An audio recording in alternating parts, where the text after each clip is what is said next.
The kind of flowchart involved here is step one is people having interest in veganism. Step two is that they go on the internet and learn more about veganism. Then step three is some talented minority of those people get organized to do, lobbying, education, outreach, activism.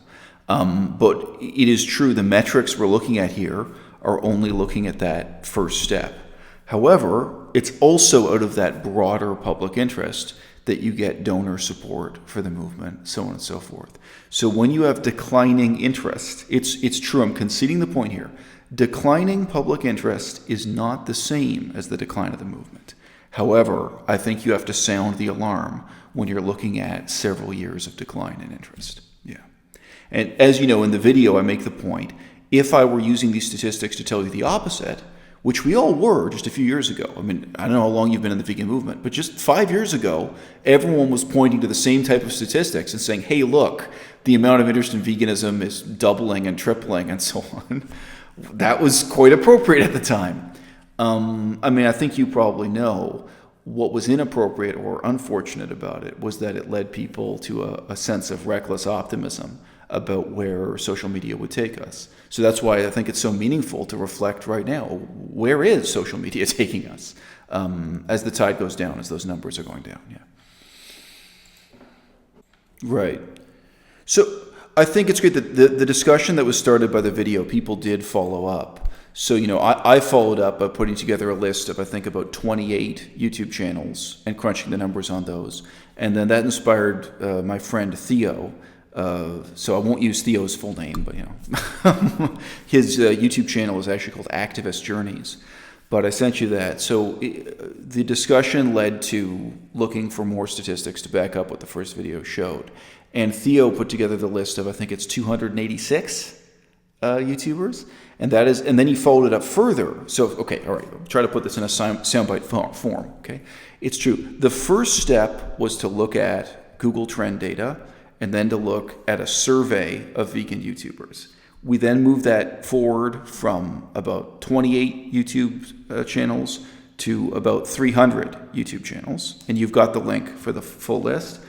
And then I pointed out that even though that survey of 286 or whatever it is, even though that was quite compelling data at that point, the real numbers were even worse because that didn't include the channels that had quit entirely, the channels that had been deleted. And that started a further effort to try to list the deleted channels. So now we have that data also. So yeah, when you add that together, it backs up my original hypothesis. So you're correct. At the first step of the first video, the numbers didn't prove the case one way or the other. But now I think it's fair to say I've made my point. I think there are significant numbers to back that up. Yeah. Okay. No, I do not. But the hypothesis you're hinting at would be if someone said that during the last 2 years the total viewership of YouTube had declined or collapsed. I don't think that's true. So I'm sorry, you could Google around for that as well as I could. I mean, again, in a lot of ways, we're talking about a very short span of time here. I think that objection was a lot more meaningful 5 years ago when veganism was increasing on YouTube. Because 5 years ago, you might have made the point, oh, well, wait, there were more people interested in veganism, but also just more people are using YouTube, and they're using it more intensively than they did previously. But today, I don't think that's true at all. I think YouTube has remained, really the dominant video platform on the internet. But you can Google it, but I don't think it's the case the number of people using YouTube has fallen in half. But no, I think that's actually an objection that applies well to the optimistic side of the story when people are more hopeful about it. I think that for millions of people, the confrontation with slaughterhouse footage and with the basic facts of ecology in the way that YouTube delivered it was tremendously meaningful and changed their lives forever. I was already vegan when I saw that stuff on YouTube, but it impacted me, and it still impacts me.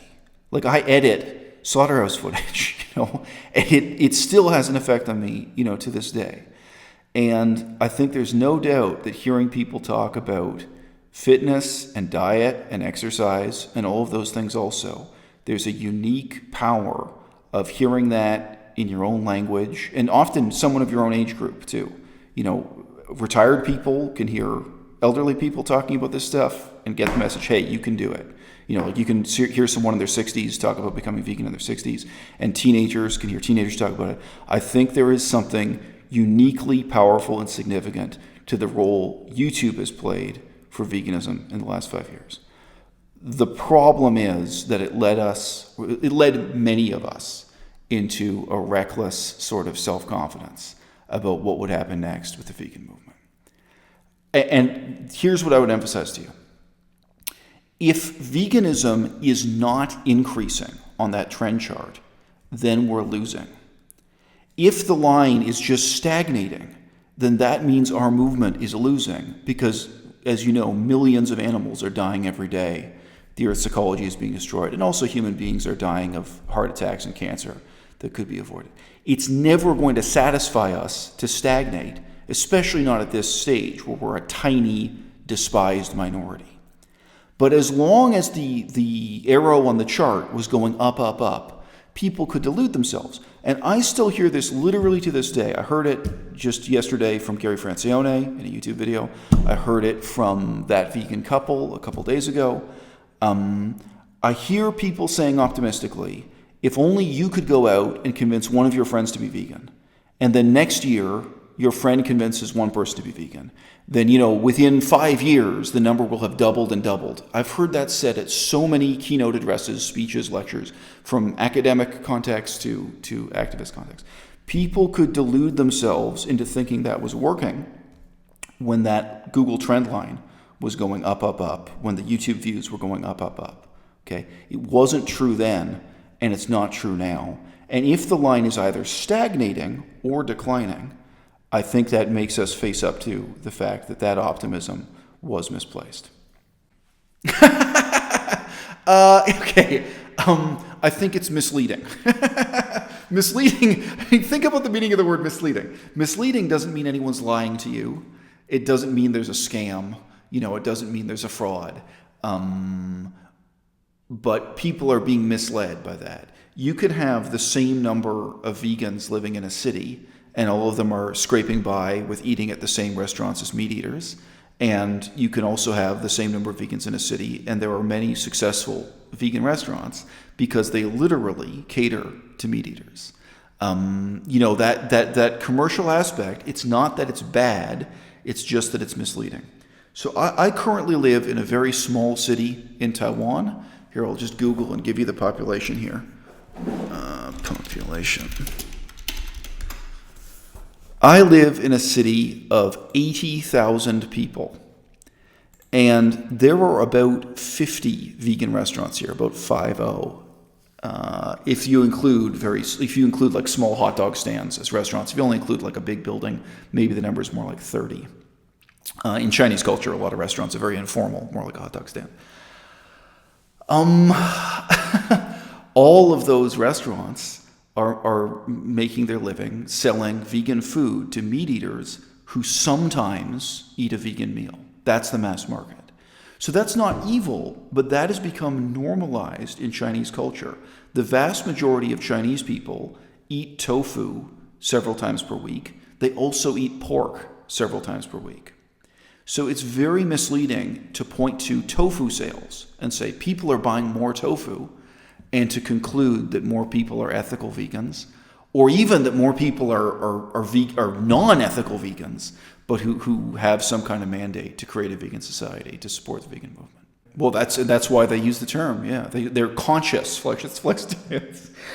I think they're also sleepwalking flexitarians, but those are people who've really chosen to describe themselves that way. So yeah, they've actively rejected veganism. Well, look, so I just made a video now, like within the last hour.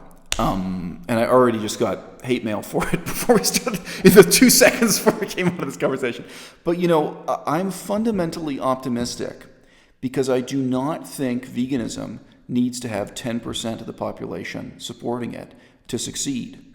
So I just repeat that. I didn't misspeak. I don't think veganism needs 100%. I don't think it needs 50%. I don't think it needs 10%. In the same way that the gay rights movement was enormously successful in Canada, and not even 1% of people really supported it, like in terms of being activists involved in it. In the same way, you can have a talented, organized minority of vegans who really effectively advocate for veganism. That's what my hope rests on. So I am actually very optimistic about the future of the vegan movement. What I'm not optimistic about is lifestyle activism on the internet, which has dominated veganism for approximately 5 years. Now, I could reflect, even within my own life, I'm 40 years old, I can remember other waves of vegan and animal rights activism that really had a very different character. You may or may not remember, within England especially, there was the anarcho-primitivist period. Totally different character. And some of those guys are still around in England, but that was really big in England. They had publications and everything, and that was framing animal rights in terms of being anti-civilization and anti-technology. Very different framing. So, different. Well, and of course, within England, you guys had the whole ALF, the sort of militant tattoos on the side of your head style of vegan activism. Well, not even animal rights activism, whether or not they were vegan. Rescuing dolphins from zoos and stuff and getting put in prison for it.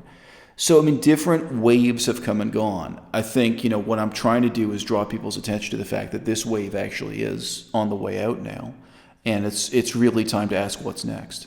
But I am fundamentally optimistic because I don't see the objective of veganism being convincing people to eat a vegan diet who don't want to.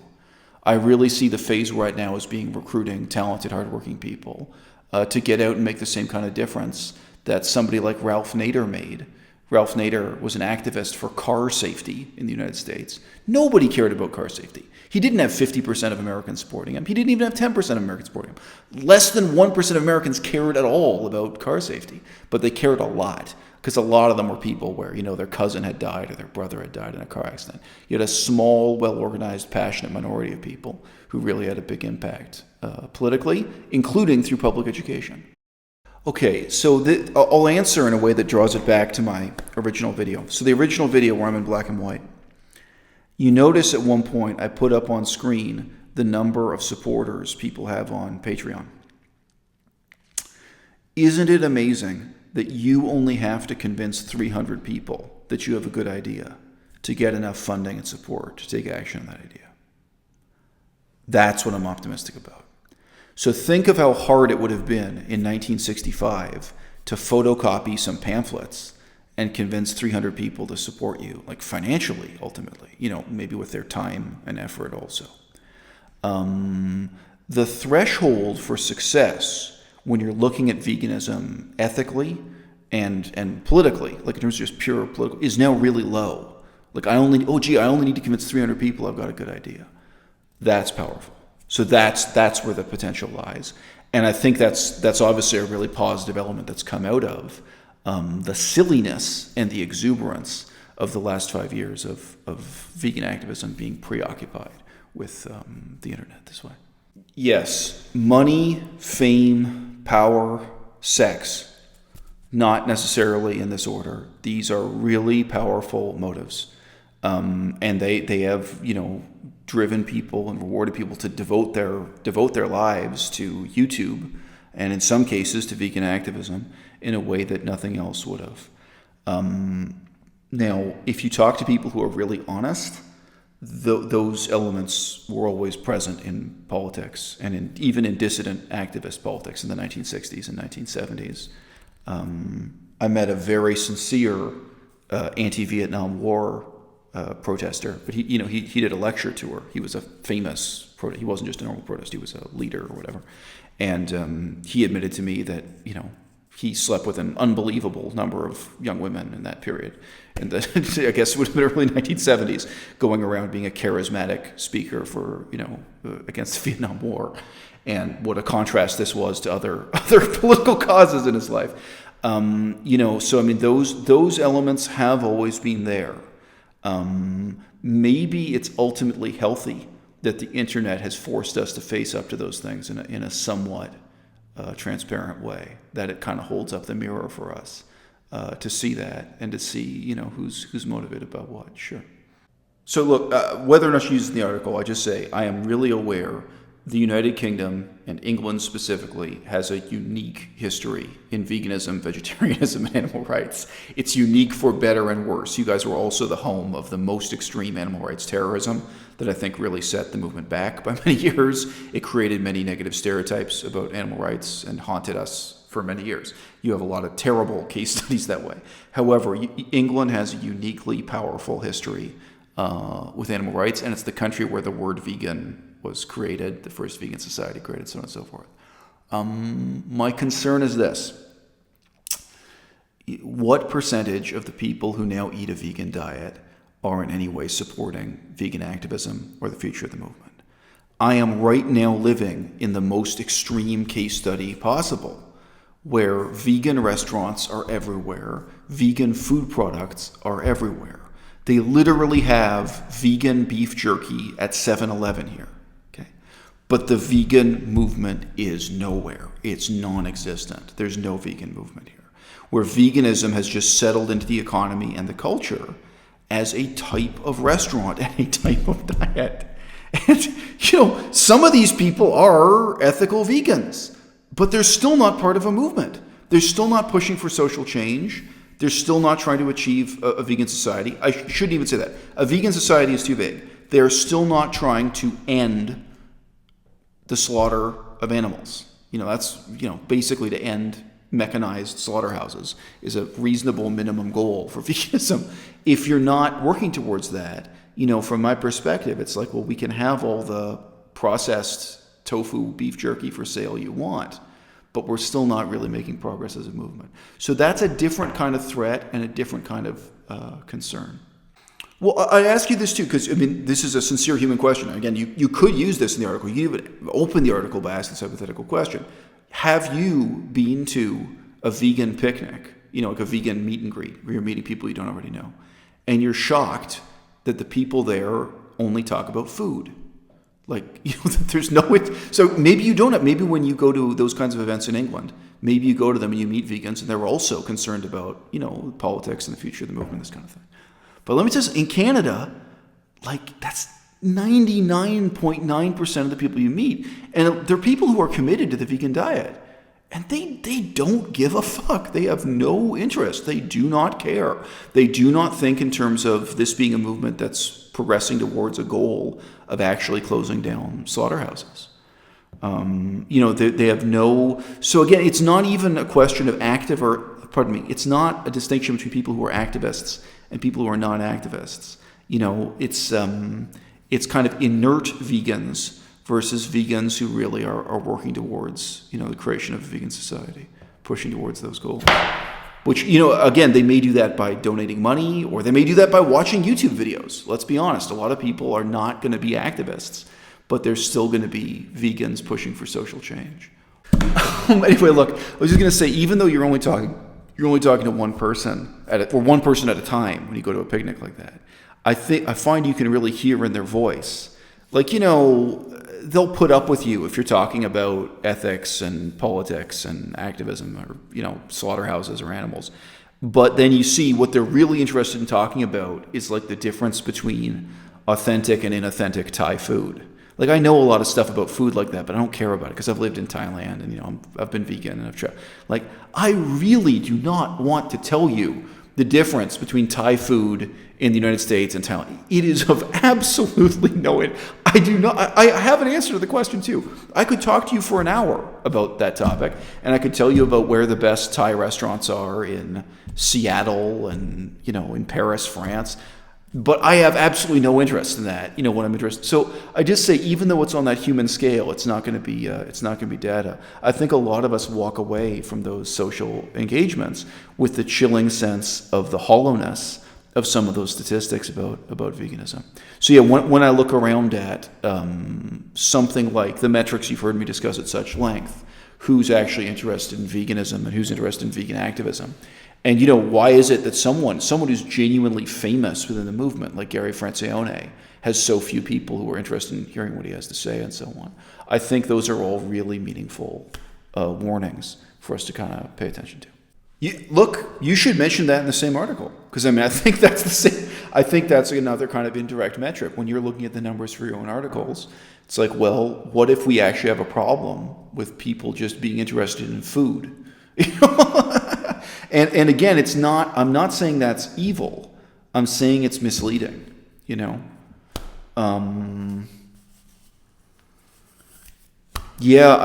For me, it was really depressing going to vegan events in places like Vancouver and Victoria, and sorry. You should ask questions if there's anything you want to know. But yeah, when I meet other people who are vegan, I do have the expectation that we're going to be kindred spirits in this sense. I do think that we're people who have, we've witnessed the horror of industrial animal agriculture, and we share a common motivation to one day change it, to one day, erase it from the world. And, if you're looking around saying, hey, wait, is this what we've got to work with? Is this the movement? The movement is not the marketing of packaged products. They're just two very fundamentally different things. I went to a vegan conference here in Taiwan, in the capital city in Taipei, and it was an enormous event. And the only thing I'd note is conference is probably not the right word. I guess convention. It was a convention at a convention center. All this is in Chinese, of course. And the actual venue, you could go up about 3 floors and look down at the convention center floor. You get a bird's eye view. It was nothing but food industry. It was absolutely nothing but food industry. And, it included some big corporations and also some small niche corporations and chains of restaurants and stuff. But, I mean, that was it. There was. I was expecting there to at least be representation of kind of Buddhist religious movements or Taoist religious movements or something. No. I mean, it was like going to a comic book convention or a Star Wars convention where it's just the industry that profits from this. It was this huge convention. So now again, as a vegan, I'm not going to tell you that's bad. It's not bad. It's worrying. I'm concerned. And, when you look around at the kind of projects you'd like to do as an activist and say, well, okay, it's not just why can't I do this or how difficult is it going to be for me to do this? I think you have the answer to the question, why is it that nobody else is doing this already, kind of thing. Right. And I think the other question is, as it gets easier and easier, you get a lower and lower caliber of person with less and less motivation who's joining. So you might use this in the article. So just draw your attention. This is an interesting and true anecdote you could use in the article. If you look at the statistics, so my education is in political science, including this kind of social science statistics. If you look at the statistics, it seems as if cigarettes are becoming more addictive decade by decade. It's an illusion. The reality is the people who find it easy to quit smoking already quit smoking. So like in the decade of the 1950s, 60s, 70s, all the people who find, like once it's clear that cigarettes cause cancer and they're bad for your health generally, all the people who could quit smoking easily already quit smoking. So as you move forward in time chronologically through the 1980s and 1990s, it seems as if cigarettes are more addictive. And the people who do quit, a higher percentage of them have a higher recidivism rate, a higher percentage return and so on. You have something similar with veganism. The people who find it easy to see a video of slaughterhouse conditions or read some simple facts about the ecology or whatever it is, the people who can respond to the facts by saying, wow, I have to do the right thing because it's the right thing to do. I have to... Those people, it's going to seem that there are fewer and fewer of them because the people for whom that's easy, they've already done it. They've already made that change. So I think I don't have any one word for that. I don't have a snappy, title to put on that phenomenon. But that's because it's not the same as a point of diminishing returns. The point is that the people who are highly motivated have already done it. The people who find it easy psychologically have already done it. And then you're getting deeper and deeper into the part of the population who are reluctant or unable or, who lack whatever peculiar form of talent it is to take that step. Right. Well, okay. I answer your point with another point, or I answer your question with another question. What about the difference between a movement where you think you can have real outcomes, you think you can make a difference, and one where you can't? So one reason why people showed up for anti-Vietnam War protests was that they really had the delusion that they could end the war, that they could have an impact on American politics. Now, actually, I would actually say that was a delusion. I really do not think that protesters marching in the street with signs had any impact on when the Vietnam War ended and how.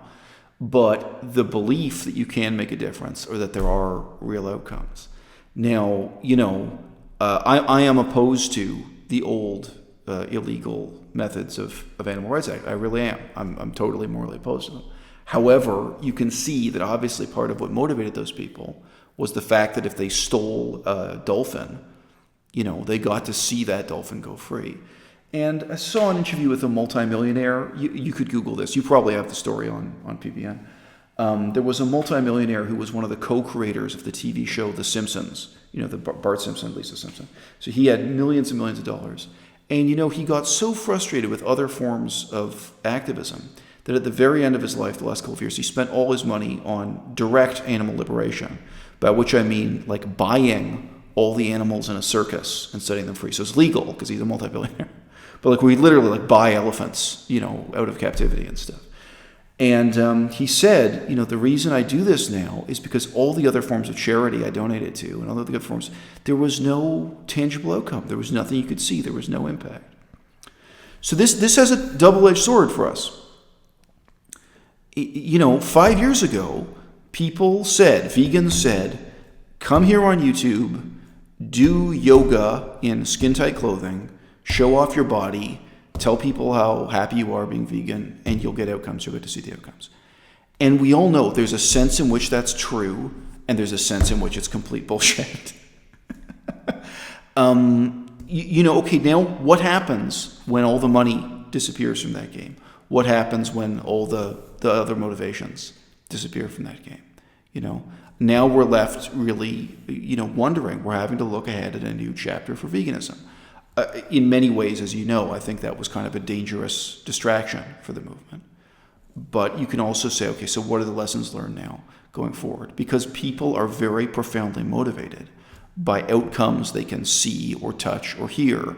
And even if that outcome is just that a bunch of people send you email saying, hey, I saw you doing yoga in your skin-tight outfit, and you know what? That motivated me to try going on a vegan diet. I understand people did get some positive encouragement from that made them feel this really was a viable form of activism. People really believed it was going to save the planet and it was going to change the world.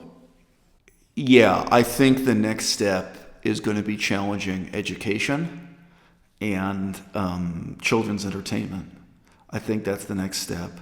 The challenge to education, I think, is literally going to be vegans organizing to challenge what's in textbooks in schools. Everything from health to, how the slaughter of animals is depicted, various things having to do with ecology and what have you. And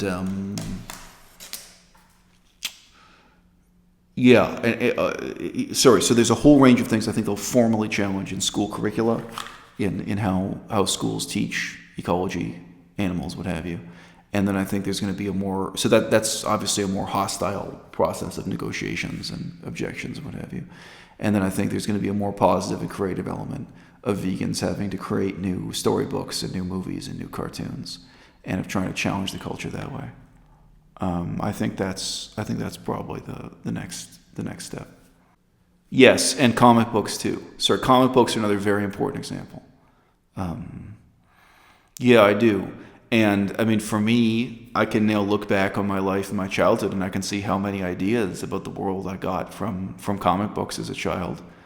The extent to which your view of the world is shaped by these. One of the examples, really, from my grandparents' generation was the original movie Bambi, showing people shooting a deer.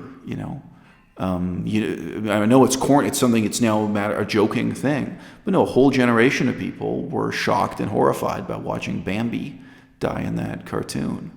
Yeah. Well, I think you're getting into a great topic for a separate article here. But another example I like to point to is in Black American culture, the significance of kung fu movies. So really, starting in the 1970s, Black Americans started watching Hong Kong Chinese kung fu movies. And like many famous rappers and black celebrities, most of them became vegetarian because of those movies. And then 20 years later, they became vegan. A lot of those guys are vegan now. And, I've heard them talk about this. This is not me putting words in their mouth. It was really meaningful for them as Black Americans to have these action heroes who were not white and not Christian and who talked about Buddhist philosophy, broadly speaking, that they got interested in vegetarianism, not in a soft-hearted sense of saving Bambi, not in a kind of effeminate or sympathetic sense. This was part of a tough, aggressive aesthetic, a heroic aesthetic. That the action hero, was vegetarian. That vegetarianism was part of being a tough guy in these kung fu movies. So, my point being here, that there's a whole range that includes Bambi and includes Dumbo and probably includes things like kung fu movies or, science fiction movies in which, the future is just implicitly vegan or that comes up in some sense, I do think that's an area that where now, there's a lot of progress that can be made. But look, you asked me what am I optimistic about? I think that it would be quite reasonable for someone to criticize me and say, well, that's really not all that optimistic. Okay, should we wrap it up for now? The next couple days I'm on and off of airplanes, so it's not a good time to talk to me. But in general, I have nothing better to do, and also I am really sincerely passionate about the future of the vegan movement. This is true. Yeah, I completely lack the delusion that what I do on veganism would be interesting to a mass market. Yeah. And, I think you can see this is consonant with everything I've just been talking about in this conversation. I look at my audience, like that video in black and white, 2,000 people saw that video. You can say 2,000 people is a small number of people. Well, it's enough people to make a big difference if you really want to do something about it. A lot of ideas get started with fewer than 2,000 people who believe in that idea, So right. And the message I'm delivering is not easy to take, but most of what we need to do is cheap. It just requires, highly talented, hardworking, dedicated people to do it. And as I say, that's the really optimistic message buried in that video is, hey, look, to be successful at this, you only need to convince 300 people that your project is worth funding. And then, a project can get off the ground. Yeah.